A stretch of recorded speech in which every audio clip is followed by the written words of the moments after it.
Alam semesta ini sama dengan Allah adanya, bersamaan dengan Allah adanya. Walaupun alam semesta ini akibat dari adanya Allah. Ada Allah, maka Allah menjadi illah, al-illatul ula, kemudian ma'lulnya adalah alam. Tapi adanya bersamaan. Seperti adanya matahari pasti ada siang. Kenapa? Karena Allah itu maha sempurna. Al-illatul kamilah, al-illatul tammah. Elat yang atau sebab yang sempurna. Kalau ada Allah belum ada alam, berarti Allah bukan tidak sempurna. Itu cara berpikir para filosof. Kemudian ketika Allah ada, kemudian tidak ada alam, baru setelah katakanlah sejuta tahun atau katakanlah sejuta tahun baru ada alam. Maka antara Allah dan alam itu apa namanya? Ketika Allah qadim satu, alam belum ada, masih Allah belum ada. Maka baru ada setelah 1000 tahun katakan. Angka saja ini cuma angka aja. Itu antara Allah dan 1000 tahun itu apa yang ada? Di situ pasti ada masih Allah. Berarti masih Allah itu alam. Yang dikatakan oleh masih Allah.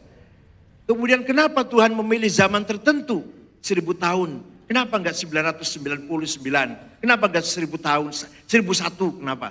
Pasti ada sebab. Kalau ada sebab, berarti Allah terpengaruh oleh sebab itu. Kalau tidak ada sebab, berarti Allah menciptakan alam. Apa? Bahasa Jawanya tambah nganggur, tambah nganggur apa? Iseng daripada nganggur. Jadi mengapa Allah itu pilih mewujudkan alam dalam waktu tertentu? Kalau jawabnya ada faktor yang menjadikan mempengaruhi Allah memilih waktu tertentu, berarti Allah kalah, terpengaruh oleh sesuatu itu. Kalau nggak ada apa-apa, berarti Allah menciptakan alam, ya daripada nganggur lah, iseng-iseng aja. Padahal di Quran dikatakan menciptakan alam bukan abath, bukan main-main. Nah, kemudian datanglah Imam Asy'ari mengatakan bahwa Allah tidak nganggur. Begitu ada Allah belum ada alam, tapi ada namanya ta'alluq soluhi. Ketika nanti sudah ada baru ta'alluq tanjizi. Para filosof tanya lagi, ta'alluq soluhi itu Allah apa bukan? Kalau jawabnya bukan, berarti ada yang bukan Allah bersama Allah. Walhasil menurut para filosof alam qadim fi zaman hadith fi dzat. Imam Ghazali mengatakan pendapat ini bisa menyebabkan para filosof kufur, keluar dari agama. Karena jelas sekali bertentangan dengan nas Al-Quran yang mengatakan bahwa hanya Allah yang qadim, masih Allah itu hadith. Banyak sekali alasan-alasan Imam Ghazali, tapi semuanya itu dalam hal perdebatan falsafah yang kemudian nanti akan disalahkan oleh Imam Ibn Rushd dengan kitabnya Tahafutut Tahafut, rancunya Ghazali dalam menulis kitab Tahafutil Falasifah. Kedua, kafirnya para filosof mengatakan Allah tidak mengetahui juz'iyah. Allah la ya'lamul juz'iyat. Jadi Allah hanya tahu yang universal, yang general. Api mendekati kertas ya terbakar. Itu aja taunya. Bahwa hari ini ada kebakaran Allah nggak tahu. Sebab ilmu Allah la ta'alaq bizaman wal makan. Kalau Allah tahu sekarang ada kebakaran, berarti ilmunya Allah tergantung atau terkait dengan zaman sekarang. Kemarin ada kebakaran, Allah tahu, berarti Allah ilmunya terbatas dengan kemarin. Allah taunya cuma kalau ada api mendekati kayu atau ada konslet arus pendek, ya kebakaran. Itu aja taunya. Bahwa sekarang ada gedung kebakaran, Allah tidak tahu. Kenapa? Karena Allah tahu sekarang ada gedung kebakaran, berarti ilmunya Allah disifati dengan sekarang. Padahal ilmunya Allah tidak bisa terbatas oleh waktu dan ruang. Panjang perdebatannya ini, ya enggak. Itu aja secara umum dulu. Yang ketiga, pendapatnya para filosof yang kedua ini menyebabkan para filosof kafir. Yang ketiga, al-ba'tsur ruhi. Nanti di akhirat ketika di surga itu hanya rohani, bukan jasmani. Kenapa? Karena kalau fisik pasti rusak. Pasti ada akhirnya. Ketika hidup di surga itu abadal abidin selamanya, berarti bukan materi, bukan fisik. Karena tabiatnya nature-nya materi akan berakhir rusak. Ketika Allah mengatakan di sorga nanti selama-lamanya, berarti bukan kehidupan fisik materi, tapi itu kehidupan rohani. Lagi-lagi Imam Ghazali mengatakan, yang ketiga ini juga menyebabkan para filosof kufur. Dengan apa? Dengan dalil-dalil Al-Quran yang menegaskan bahwa Allah mengetahui juz'iyat dan nanti hidup di akhirat adalah hidup yang fisik dan materi. Itulah yang terangkan dalam kitab Tahaffudzul Falasifah. Walhasil, apa tujuannya? Tujuannya hanya satu. Imam Ghazali ingin menghancurkan pengaruh Aristoteles. Aristoteles selalu berpikir sabab dan akibat. As-sabab wal musabbabat. Yang ada ini pasti sebab akibat. Sebab akibat. Ilat ma'lul. Pasti itu. Nah, Aristoteles sangat dikagumi oleh filosof baik muslim maupun oleh pelajar-pelajar lah intelektual muslim. Maka Imam Ghazali tujuannya menghancurkan wibawanya Aristoteles. Tapi Imam Ghazali sebenarnya tidak anti filsafat. Asal filsafat itu masih mengakui adanya Allah. Maka Imam Ghazali sebenarnya sangat kagum dengan filsafat Neoplatonisme atau Plotinus, yang di sana ada Allah atau al-khairul mahad, kemudian akal kulli, kemudian nafsul kulli, baru alam materi. Ini Imam Ghazali menerima tentang filsafat itu. Bahkan kalau kita baca Ihya Ulumuddin, banyak sekali Imam Ghazali mengambil dari Homerus, dari Plato, dari Empedokles dan Pythagoras, banyak kutipan-kutipan di Ihya Ulumuddin. Dan kemudian Imam Ghazali mengatakan bahwa filsafat itu rancu, tidak bisa menjadikan orang ini berkualitas atau dalam kehidupannya tidak mungkin benar kalau hanya berpegang pada filsafat. Maka Imam Ghazali coba-coba dulu asalnya masuk ke dunia tasawuf. Pertama kali beliau menulis Minhajul Abidin. Bukan kitab tasawuf, bukan. Ini baru metodologi ibadah. Supaya ibadah itu berkualitas, maka begini. Itu ditulis dalam kitab Minhajul Abidin. Laisa min kutubit tasawuf. Ada faqat Minhajul Ibadah. Kemudian Imam Ghazali coba-coba menulis tasawuf, banyak sekali. Al-Hikmah fi Makhluqatillah, Sirrul Alamin, Mishkatil Anwar, dan lain-lain. Puncaknya adalah Ihya Ulumuddin.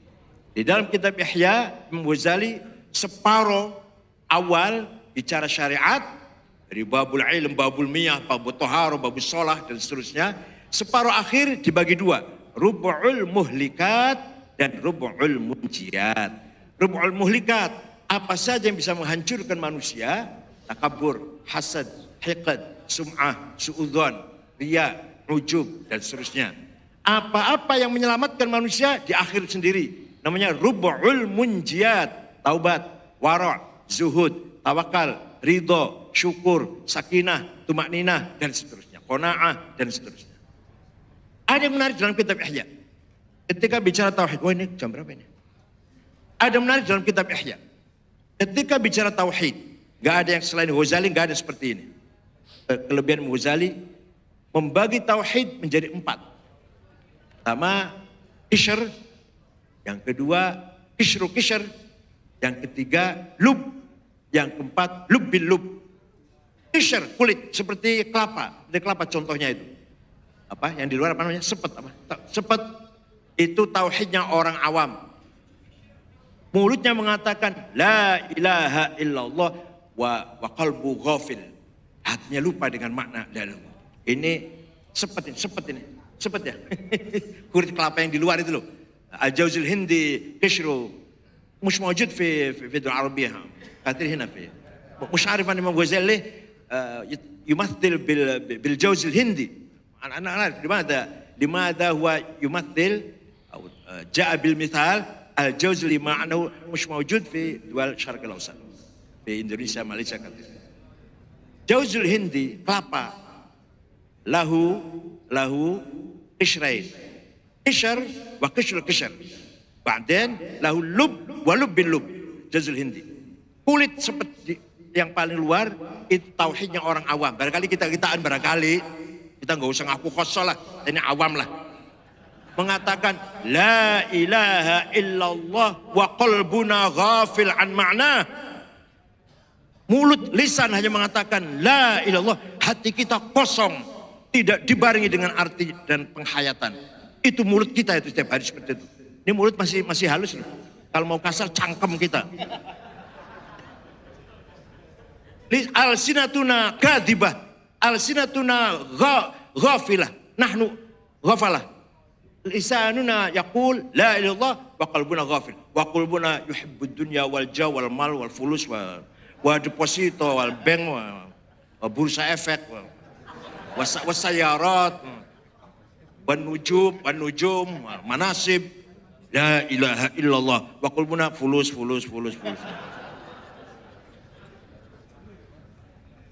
Nah, kishr. Tauhid ini kishr.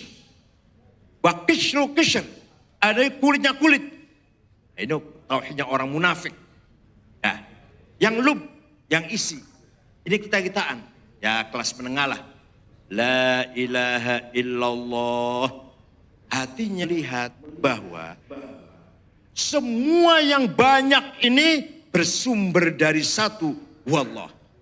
Al-kathrah allati ra'aituha bi'ain sadiratun minal ahadil wahid.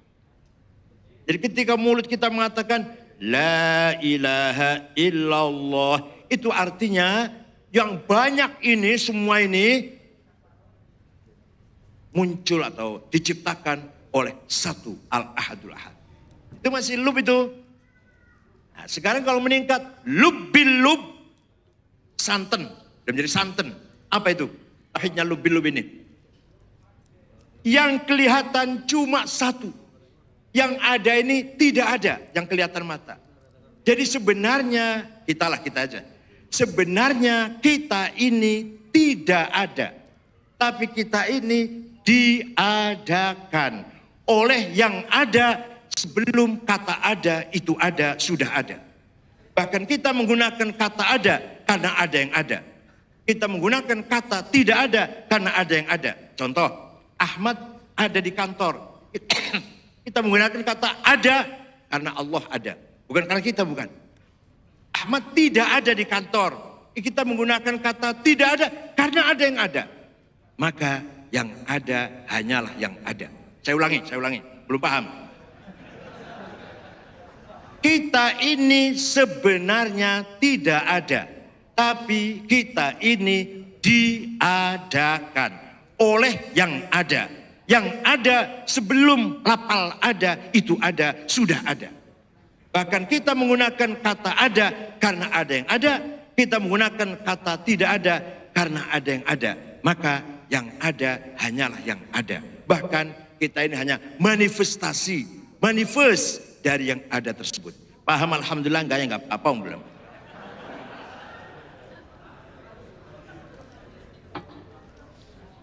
Nah, maka sebenarnya yang ada hanyalah Allah al-qaim binafsih, qiyamuhu bidzatih. Kalau yang adanya diadakan berarti tidak ada. Wal adam. Kalau adanya diadakan. Kita ini hanya HGU. Hak guna usaha.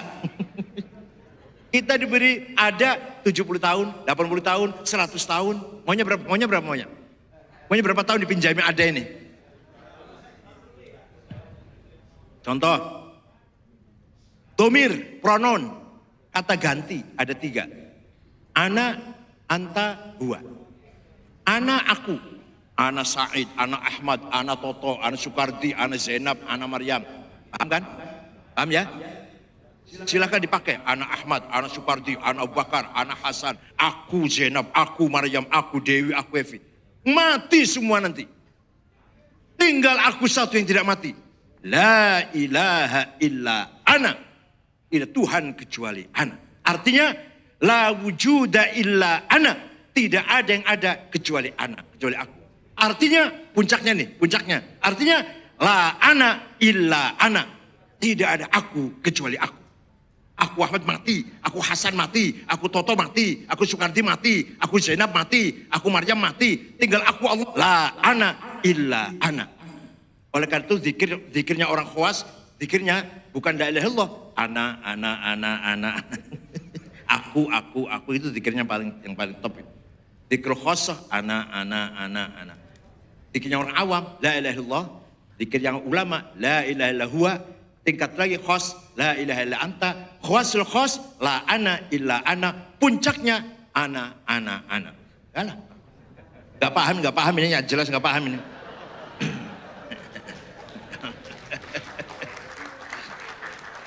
Nah, tapi Imam Ghazali, pengaruhnya Imam Ghazali, bukan hanya pada Indonesia, bukan hanya kepada Indonesia. Pemikiran Islam, apa pengaruhnya? Imam Ghazali berhasil mentaufikkan, mengharmoniskan antara syariat dan tasawuf. Belum Ghazali, fuqaha dan sufiyah sering bertengkar. Kata fuqaha, contohnya sholat.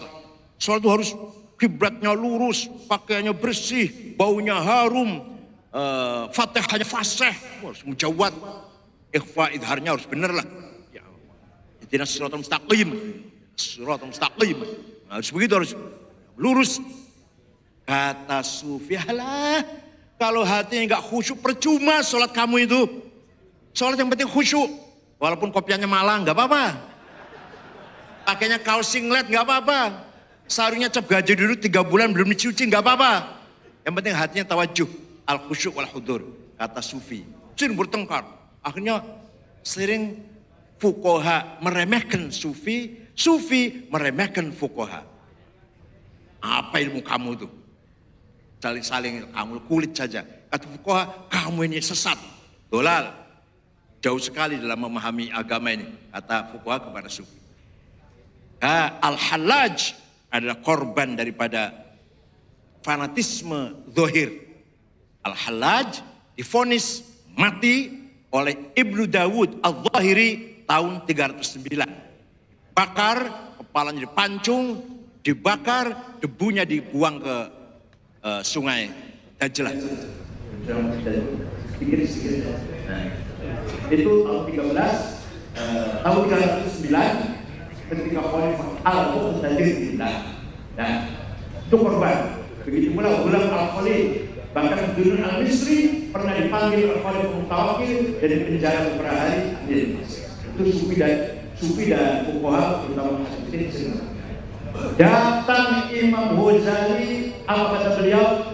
Dua-duanya sholat harus bersih, fatihahnya, wudunya sempurna, pakaiannya benar, kiblatnya lurus, hatinya pun harus khusyuk. Itu Imam Ghazali. Dua-duanya harus. Berangkat dari mana? Berangkat dari Allah memanggil Nabi Musa. Datang Nabi Musa menghadap Allah, apa kata Allah? Fakhla' na'laika innaka bil wadil muqaddasi tuwa. Musa, lepaskan 2 sepatumu, kamu berada di jurang yang suci, lembah yang suci. Kata ahli tafsir, ya sepatu ini.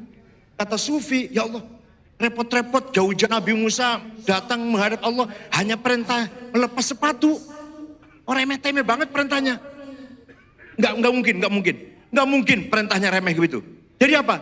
Kata sufi, Nabi Musa menghadap Allah diperintah melepas 2 hawa nafsu, ghadabiyah dan syahwatiyah. Na'laik. Kata ahli tafsir, ente ngerti bahasa Arab enggak?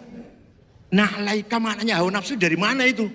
Kalau na'laika mana? Sandal, bakyat, trumpah, selop, sepatu, ceplek, apa lagi? Itu bisa. Sepatu, sandal, trumpah, selop, gemparan, teklek, boleh. Tapi kalau na'laika maknanya hawa nafsu, jauh banget. Imam Ghazali berkata, dua-duanya. Nabi Musa datang menghadap Allah, sepatunya dilepas, hawa nafsunya pun dilepas. Dua-duanya. Seperti kita ketika sholat ke masjid, sepatu dilepas, hawa nafsu dilepas. Sholat kita khusyuk. Selesai sholat, sendal dipakai lagi, hawa nafsu pun kembali lagi.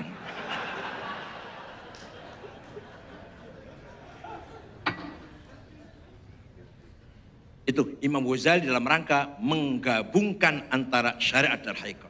Beliau mengatakan hakikat adalah fondasi, syariat adalah atap, al-haqiqah al-asas, wa syariah as-saqaf, wal jidar, tembok keliling, al-akhlaqul karimah. Ada fondasi, tidak ada atap, bukan rumah. Ada atap tanpa fondasi, ya ambruk. Ada fondasi, sudah ada atap, belum ada tembok keliling, ya belum rumah. Maka hakikat, akhlakul karimah, baru bicara syariat. Itu berarti Imam Ghazali. Terserah mau setuju apa enggak, terserah Imam Ghazali, Hujjatul Islam. Wahabi enggak setuju, Wahabi enggak setuju, syariat dulu. Masya Allah. Sweeping, solu. Wong salat itu diperintah. Salat itu orang khusyuk. Wong salat itu diperintah. Toko harus tutup, solu. Dipaksa sholat, dipaksa. Sholatnya nggak akan khusyuk. Sholatnya dipaksa. Entah wudhu apa enggak itu, yang penting toko tutup lari sholat tuh. Tapi kalau Imam Ghazali mengatakan yang penting al-hudur wal khusyuk. Dah. Yang menarik lagi, Imam Ghazali berani mengkritik batiniyah. Dan itu atas perintahnya Khalifah Al-Mustadhiri. Beliau menulis kitab Fadaihul Batiniyah. Kejahatan orang-orang kelompok kebatinan. Itu Al-Afwan Sidi min Iran. Al-Batiniyah tasdur min ajnabiyah. Laisa min Quran wal hadith. Durus. Alafu. Durus. Wal Bahaiyah. Wal Qadyaniyah. Allati la ya'tarif biwujudi syariah. Alawiyah. Alladzina la yusallun illa marratain fi sanah. Al-Aidul Fitri wa Idul Adha faqat. Kelompok batinnya Al-Alawiyah, Nusairiyah, Durus, Bahroh. Bahroh itu ada di Bali ada. Syiah Bahroh di Bali ada. Itu tidak tidak meyakini sholat wajib. Maka sholatnya setahun cuma 2 kali. Iri dan Idul Adha. Itu batinnya di Timur Tengah. Kalau batin di Indonesia banyak banget. Sabto Darmo, Gotoloco, Darmo Gandul, Sambelun, Subud, Kaharingan, Kapitayan, Karuhunan, Sunda Wiwitan. Barangkali ada 215 ada. 215. Yang oleh Mahkamah Konstitusi akan dimasukkan dalam KTP. Nanti agama banyak sekali nanti. Parlin, Karuhunan, Sunda Wiwitan, Sabto Darmo, Darmo Gandul, Gotoloco, Sambelun, Subud, dan seterusnya. Ada batinnya di Indonesia, jadi batinnya di Syarqil Ausat. Kebatinan itu ada yang masih dekat dengan Islam, ada yang jauh dengan syariat, ada yang menghina malah. Sarengat itu apa? Nek saren jengat, kalau tidur bangun, itu namanya sarengat. Mekah itu Mekaka. Mekah itu artinya puan yang Mekah itu Mekaka. Ini kebatinan sangat jauh dari agama. Ada yang agak dekat ada. Walhasil batiniyah la ya'tarifuna biwujubis syariah. Ada maqala Imam Ghazali fil kitab Fadaihul Batiniyah Al-Mustadhiri. Karena kitab itu dihadiahkan kepada Khalifah Abbasiyah Al-Abbasi Al-Mustadhiri. Kemudian, dikit lagi. Keberanian Imam Ghazali. Luar biasa keberanian. Ketika dalam kitab Ihya ada pasal namanya Asnaful Maghrurin. Asnaful Maghrurin apa artinya? Macam-macam yang orang terpedaya, yang tertipu. Beliau berangkat dari ayat Quran. Ya ayyuhan nasu inna wa'adallahi haqqun fala taghurrannakumul hayatud dunya wa la yaghurrannakum billahil ghurur. Maaf, dengarkan maaf. Terutama yang suka demo ini. Allahu Akbar, dengarkan. Wahai orang manusia, jadi Allah pasti benar. Kamu jangan tertipu dengan dunia. Fala taghurrannakumul hayatud dunya. Jangan tertipu uang, harta, jabatan, pangkat, perempuan. Itu gampang. Itu mudah itu. Mudah. Yang sulit ini. Wala yaghurrannakum billahil ghurur. Kamu jangan tertipu oleh sesuatu yang kelihatannya lillahi agama, demokrasi, rakyat. Walah, rakyat apa? Isinya hawa nafsu, ambisi. Atau namanya Allahu Akbar. Dibayar aku ngerti aku.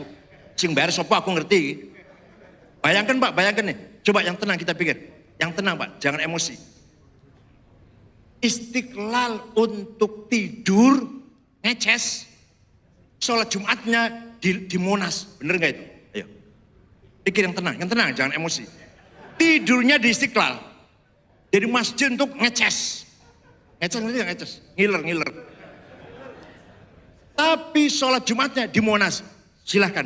Pikir yang tenang. Saya bukan bela Ahok nggak. Alhamdulillah Ahok sudah di penjara, saya senang. Tapi saya tidak setuju sholat di Monas. Saya tidak setuju Jumatan di Monas. Niatnya pun bukan sholat, dibayar itu. Saya tahu persis yang berangkat dari Cirebon Indramayu. Yang bayar sopo ya kuruh. Coba pikir yang tenang. Nginepnya di Istiqlal atau di masjid-masjid yang lain. Banyak. Masjid-masjid juga untuk tidur. Datang ke hari Kamis, malamnya tidur di masjid. Ada Istiqlal, Jumatannya di Monas. Pikir Pak, pikir yang tenang pikirannya. Jangan emosi. Dan itu katanya membela Islam. Ya. Katanya membela Islam. Hawa nafsu itu. Maka Imam Ghazali membagi orang yang terpedaya dengan hawa nafsunya. Ada berapa? Ada banyak. Nomor satu yang paling banyak adalah ulama. Aktsarul maghrurin al ulama. Kalau sudah jadi mufti, waduh disanjung-sanjung. Duduk harus di depan, gak mau di belakang, harus dihormati. Tangan harus dicium. Waduh, kalau disinggung sedikit marah. Nanti kamu jangan kritik saya. Ini maghrur bi anfusihim, maghrurina bi anfusihim. Nomor 2 ada 11 macam ulama maghrur itu. Ahli lughah, ahli seminar, ahli ilmu kalam, ahli fikih, ahli kalau habis ceramah ditepuki tangan, waduh luar biasa terkenal. Maghrur bi nafsih. Orang terpedaya, tertipu dengan hawa nafsunya. Terkenal melalui medsos ceramahnya. Kalau sudah ceramah tepuk tangan, amplopnya juga besar itu. Amplopnya soheh. Amplop ada 3 macam. Kalau tebal soheh, kalau tipis do'if. Kalau tipis tapi yang lungkah bercawe do'ayu, soheh leweri. Lillahi ta'ala berjuang apa itu? Berjuang apa itu? Istighosah, doa bersama, nangis, alah. Kalau betul-betul berdoa, tatajafa junubuhum al-madaja yad'una rabbahum. Benar-benar mendoakan bangsa ini malam-malam bangun. Zafa junubuhum, bangun mendoakan bangsa Indonesia dengan nangis, khaufan wa tama'. Kalau hanya doa bersama di Monas, walas. Itu duit semua itu. Ini saya hanya sekedar mengelaborasi Ghazali nih. Saya enggak. Kalau mau betul-betul Anda mendoakan bangsa Indonesia, bangun malam. Tatajafa junubuhum al-madaji yad'una rabbahum khaufan wa la tarnafsuma ukhfiyalahum min qurtan jazaa'i ma kanu ya'malun afaman kana fasiqa la yastawun sama sekali. Oleh karena itu kalau Imam Ghazali mengatakan aktsarul maghrurin bi anfusihim al ulama. Fuqaha apalagi ahli fikih, wah ahli helah. Ahli tanya apa saja silahkan, nanti halal semua nanti. Kawin itu bisa halal semua, bisa 11 macam. Tanpa wali ada saksi bisa, tanpa saksi ada wali bisa, tanpa wali tanpa saksi juga bisa. Fikih kan cuma untuk helah. Ya. Ada lagi al-umara pejabat itu 6 macam. Ada 9 macam.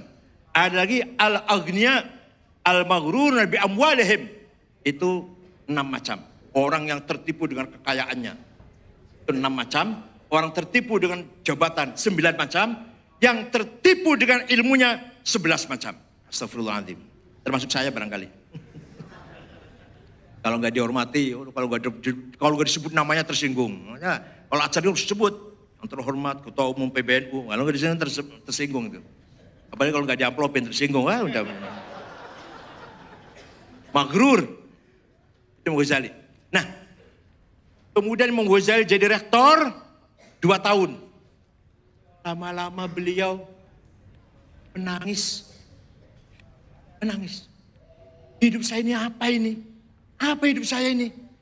Bangun tidur, sholat subuh, sarapan atau wirid sebentar, sholat subuh, wirid, sholat sarapan, berangkat ke universitas, duduk di kursi meja, surat-surat tanda tangan, ngajar, selesai pulang, tidur, istirahat, bangun subuh.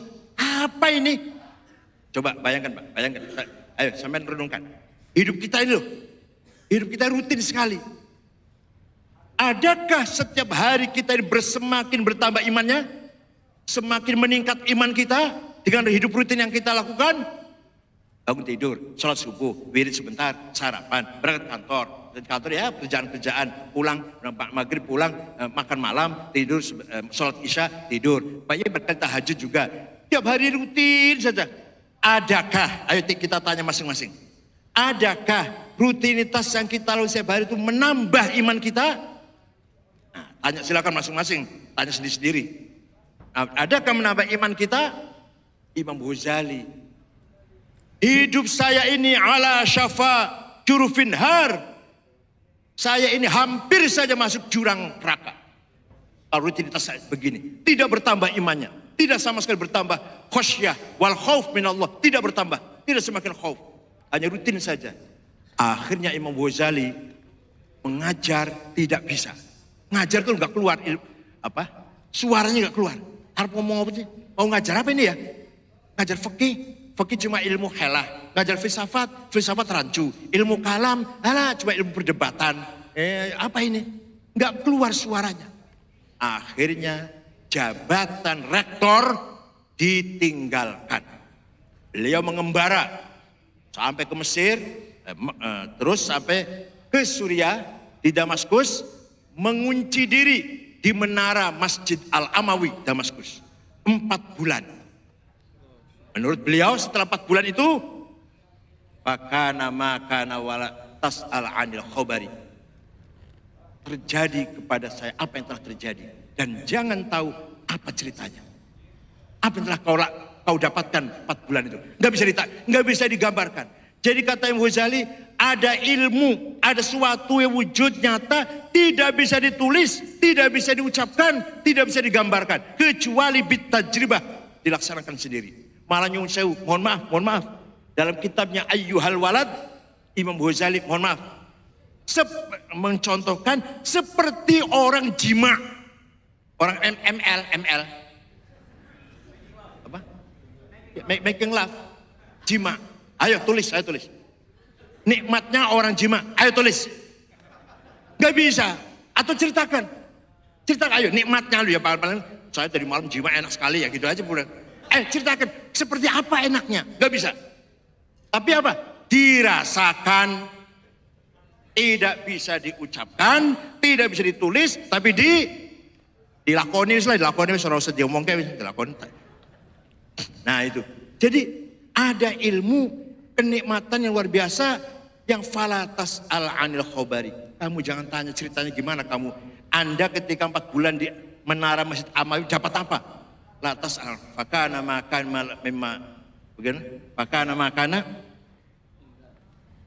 falatas al-khobari lah. Apa yang terjadi di hidup saya jangan tahu, jangan tanya lagi. Imam Ghazali pulang dari Amawi, dari Damaskus, malah dikritik oleh muridnya Ibnul Arabi, bukan Ibnu Arabi, Ibnul Arabi, seorang muridnya dan qadhi maliki, faqih maliki. Jumpa Imam Ghazali yang sedang mengembara, bawa tongkat, pakaiannya sederhana. Kenapa Anda begini? Kenapa Anda tidak pulang saja memimpin lagi madrasah nizamiyah atau universitas nizamiyah? Dikritik oleh muridnya. Muridnya ahli fikih soalnya, kurang dalam lah. Ibnul Arabi. Kemudian Imam Ghazali pulang, mencoba mengajar lagi, malah nggak bisa sama sekali. Mencoba ngajar lagi di universitas di depan mahasiswanya, mulutnya tidak bisa ngomong. Apa yang saya omongkan? Yang saya ajarkannya apa ini? Ilmu ma'rifah, ilmu kasyaf, raf'ul hijab, nggak bisa diceritakan. Ilmu hakikah, ilmu batin, ilmu kasyaf, ma'rifah, kasyful hijab, nggak bisa diceritakan. Akhirnya Imam Ghazali pulang ke desanya, kemudian menyendiri dan berdalam. Tidak lama kemudian raji'un aidun ila rafiqil a'la ilallah. Beliau akan wafat, sholat subuh, kemudian kafannya ditaruh di dadanya, kemudian wafat. Jadi beliau sudah tahu akan wafat. Bahkan beliau mengatakan, seandainya saya umur panjang, saya akan mendalami ilmu hadis. Tapi beliau tidak umur panjang, maka Imam Ghazali bidu'ati fil hadis muzjah. Beliau tidak ahli hadis. Seandainya umurnya panjang dan beliau mendalami ilmu hadis, akan muncul Bukhari kedua, insyaallah. Bukhari second Bukhari. Sayang umurnya cuma 55 tahun. Sedikit tentang kasyaf. Di dalam hati setiap manusia ada namanya dzauq, intuisi, melalui basirah. Bali insanu ala nafsihi basirah. Kalau Al-Qamar. Yang basirah ini gunanya untuk fa'alhamaha fujuraha wa taqwa, membedakan mana baik mana buruk. Wa wadainahu najdain fattabayyan rusyd min al-ghayy. Basirah, bukan basar. Ada basar, fil qalb basirah, the eye of heart. Nah, basirah selalu menerima khawatir. Karena sebentar lagi 5 menit lagi. Ide, lintasan itu datang ke basirah. Ide, khawatir bahasa Arabnya. Khawatir ada 4. Kalau menurut Maslow itu psikolog Yahudi, manusia ini binatang. Kalau ada uang pasti ingin ngambil. Kalau orang perempuan cantik ya pasti ingin pegang. Lah kok dia nggak melakukan? Faktor luar, agama, etika, adat, norma, hukum. Jadi manusia ini sebenarnya binatang buas. Kalau ada uang yang ingin ngambil, kalau ada perempuan cantik yang ingin pegang. Kok tidak? Ada faktor luar yang menekan. Maka orang yang taat agama, jiwanya tidak waras. Orang yang taat agama, jiwanya terganggu terus, ditekan oleh agama. Jadi kalau jiwanya normal apa? Ya harus bebas melakukan apa saja. Itu jiwanya normal nanti, sehat, melakukan apa saja. Nah, kata Ghazali tidak begitu. Khawatir ada 4. Khawatir robbaniyah, aide, lintasan, minallah, minar Rabb. Itu kalau kita semua dapat, kita semua sering kita juga dapat khawatir kebenaran. Maka hadis mengatakan istafti qalbak al-birru matma'inna qalbuk wal ithma haka fi nafsik wa taraddad bis sadr. Tanyalah pada dirimu sendiri, kebenaran ada dalam dirimu. Nah, khawatir kalau dari Allah ini kita asah, kita kelola, kita pelihara, akan menjadi ilham. Ilham kita kelola, kita pelihara, kita pertajam, akan kasyful hijab. Awas jangan salah, pemandangan kasyful hijab itu kitanya yang dibuka, bukan Allah. Ini salah kalau orang mengatakan Allah itu mahjub. Salah. Masa Allah mahjub? Mahjub dengan apa? Berarti Allah itu dihalangi oleh sesuatu yang menghalangi, menutupi. Berarti tutupnya lebih besar daripada Allah dong. Kalau Allah mahjub berarti tutupnya, hijabnya lebih besar daripada Allah. Enggak, yang mahjub nahnu mahjubun. Kita yang tertutup, bukan Allah. Allah itu dekat banget, dekat sekali dengan kita. Kitanya bukan Allah yang tertutup, bukan. Kalau mengatakan Allah tertutup, nanti tutupnya lebih besar daripada Allah. Sebesar apa itu nanti? Gak bisa, yang kita yang tutup. Nah, khawatir kalau kita pelihara jadi ilham. Ilham kita pelihara kasyful hijab. Puncaknya adalah ma'rifatullah, ma'rifatul haqiqah. Orang kalau sudah begini, ibadahnya, amal solehnya, bukan ta'abbud, bukan taqarrub, tapi tahakkuk, talabul haqiqah. Sholatnya di talabil haqiqah. Laisa ta'abbudian, wala taqarruban. Ta'abbud itu ibadah supaya dapat pahala. Taqarrub mendekatkan diri pada Allah, supaya dikasih Tuhan. Kalau puncaknya tahakkuk, lihusul haqiqah. Ini kalau sudah khawatir robbaniyah kita pelihara. Yang kedua, khawatir malakutiyah, dari malaikat. Itu ide dari malaikat kalau kita pelihara akan menjadi ilmu laduni, ilmu yakin, hakul yakin, dan ainul yakin. Allah contoh yang paling gampang, gak usah contoh sufi lah. Seorang seniman, al-fannan, al-ikhtarifuna, al-ghina, al-ughniyah, Ada seniman ngarang lagu. Coba bayangkan. Oh hebat ya orang itu. Oh bisa menciptakan lagu. Ada pelukis. Oh bisa melukis gambar yang sangat indah. Ada penyair. Dari mana itu? Dari mana itu? Dari sekolah. Dari bangku kuliah. Bukan. Seniman datang seninya itu dari ilmu laduni boleh. Atau dari khawatir malakutiyah. Contohnya seniman aja deh, nggak usah. Ya ulama juga bisa, contoh ulama juga bisa. Contoh ulama ya ada orang ilmu laduni yang sangat cerdas. Gus Dur lah, Gus Dur. Gus Dur masih sakit. Saya di kamar ada saya, Pak Muhaimin, Saifullah Yusuf, Pak Wisnu, Ketua Golkar Jawa Tengah, terus Cakrawardaya, mantan Menteri Koperasi. Gus Dur lagi masih agak sakit, masih dalam penyembuhan lah, pemulihan. Tiba-tiba duduk apa mengatakan? Aku mengkodadi presiden. Saya nanti jadi presiden. Kita orang lima kaget. Ini Gus Dur konslet ini. Konslet ini. Gak waras Gus Dur ini. Masih Pak Harto itu. Tapi apa yang beliau katakan? Nah.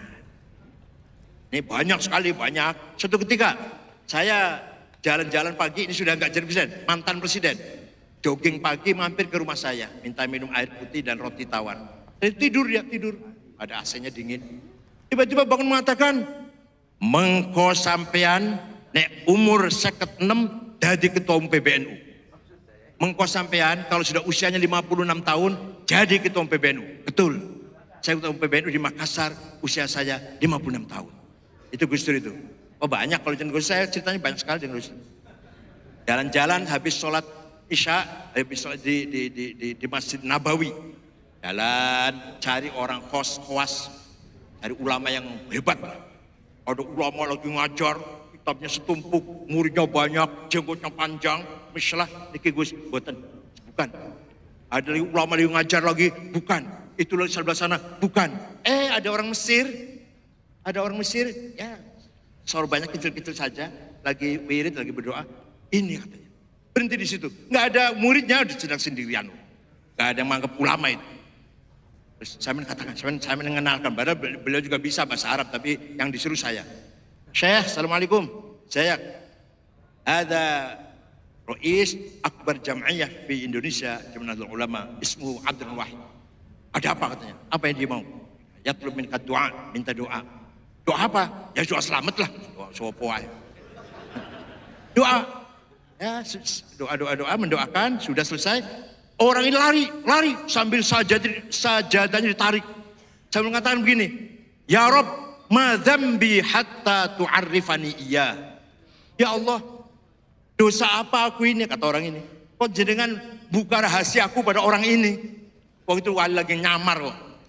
Seperti Intel lagi nyamar, terus ketahuan. Ya itu kan punya salah Intel itu berarti. Kurang rapi berarti. Ini wali lagi nyamar. Wali maktum. An uyunin nas. Tiba-tiba Gus Dur tahu. La ya'riful wali illal wali. Tidak akan tahu wali kecuali wali, yaitu Gus Dur, dan ngejak saya. Jadi saya bau wali. Itu khawatir malakutiyah. Yang ketiga khawatir nafsaniyah. Hawajis nafsaniyah. Hawa nafsu. Syahwat maupun khutub. Kalau orang singkat saja ini waktunya udah. Kalau Anda korupsi, sudah direncanakan sebelumnya, bukan godaan setan. Bukan.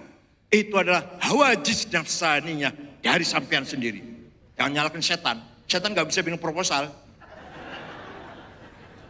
Gak bisa punya rencana. Saya kalau sudah pejabat jadi DPR makanan begini, anggaran dibeginikan, maka saya dapat sekian. Bukan setan, bahkan sampean syaikhus syayatin. Kalau setan itu, nanti ini dulu nafsu. Hawa nafsu itu luar biasa. Maka Rasulullah mengatakan, roja'na minal jihadil asghar ila jihadil akbar ala wahwa jihadun nafas. Hawa nafsu ini, kalau musuh Pak, di peperangan adanya. Kalau maksiat, maaf, zina, minum khamr, gak setiap hari, gak setiap saat. Ada berhentinya lah, membunuh orang, ya paling-paling berapa kali lah. Tapi kalau hawa nafsu di pasar, di jalan, di hotel, di sekolah, di kantor, di masjid, sedang sholat, hawa nafsunya ikut. Jadi musuh paling besar adalah hawa nafsu. Sholat ingin dipuji, sholatnya di depan supaya dipuji, riya. Sholatnya di belakang, pinggir sendal sana, supaya tidak dipuji. Sebentar, sholatnya di depan supaya dipuji orang, musyrik. Sholatnya di belakang, di pinggir sandal, supaya tidak dipuji orang, riya. Ada'ul amal li ajlin nas syirk, wa tarkuhu li ajlin nas riya. Saya sholat supaya dipuji, musyrik. Saya sholat dan jangan dipuji orang nih, sembunyi sholatnya, riya. Kenapa? Karena manusia masih menjadi pertimbangan. Manusia masih menjadi apa? Orientasi. Sodakohnya 100 juta supaya dipuji, musyrik. Sodakohnya 10 juta aja, saya takut dipuji orang, riya. Baca Quran suaranya enak, tajwid, supaya dipuji orang, musyrik.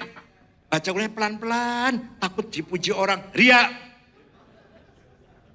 Ini kata Imam, siapa yang mengatakan begini siapa?